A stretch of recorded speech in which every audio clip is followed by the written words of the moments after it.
chi segue il canale Bonsai Ruspante avrà capito che non offro mai ricette miracolose per crescite stratosferiche delle piante, ma cerco di far ragionare su concetti di buonsenso per arrivare a coltivare bene sia i bonsai sia qualunque altro tipo di pianta in vaso. Durante l'estate dobbiamo stare molto attenti alla esposizione delle piante, per cui evitiamo di posizionare le nostre piante a sud in modo che prendano il sole del pomeriggio. Le ore più calde del giorno assolutamente vanno evitate per evitare disidratazioni.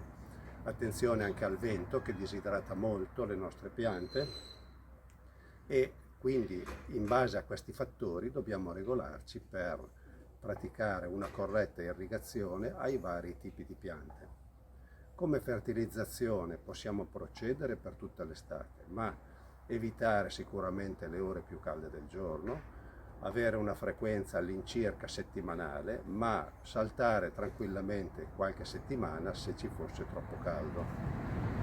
Per alcune piante consiglio di ridurre la dose di fertilizzante alla metà rispetto a quella consigliata. Alcune piante come le azalee, le camellie e le felci gradiscono un'esposizione in completa ombra, tollerano qualche ora di sole ma mediamente vogliono situazioni di ombra, quindi posizionate a nord.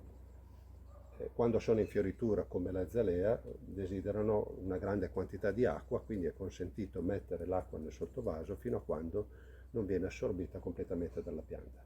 L'acqua però non va poi lasciata sempre costantemente nel sottovaso, se no rischieremo marciumi radicali. Quindi azalea, camellia e felce.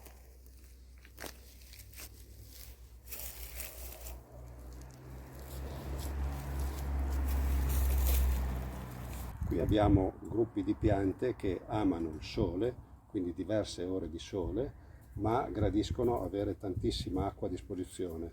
Quindi spesso viene praticata l'irrigazione nel sottovaso affinché abbiano completamente il terriccio saturato dall'acqua.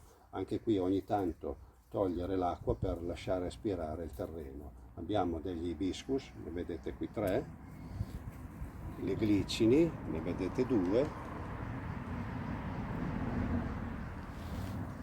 e poi un esemplare di Solanum capsicastrum con già alcune bacche.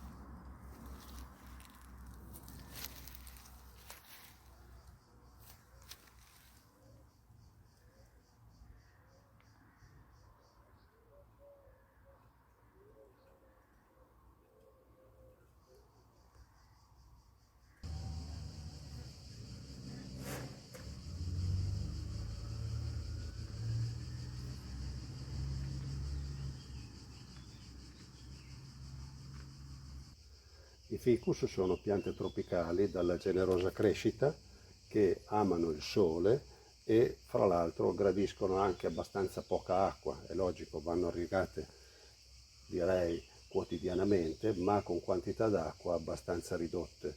Ad esempio non vogliono mai l'acqua nei sottovasi come abbiamo visto nei gruppi precedenti.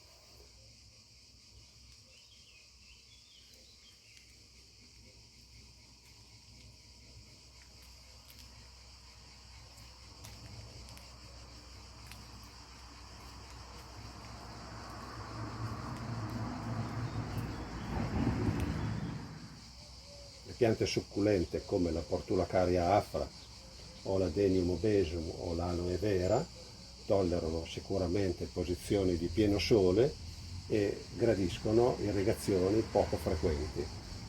Per la Portulacaria io mi regolo con una irrigazione all'incirca ogni 4-5 giorni, lasciando asciugare bene il terreno tra un'irrigazione e l'altra.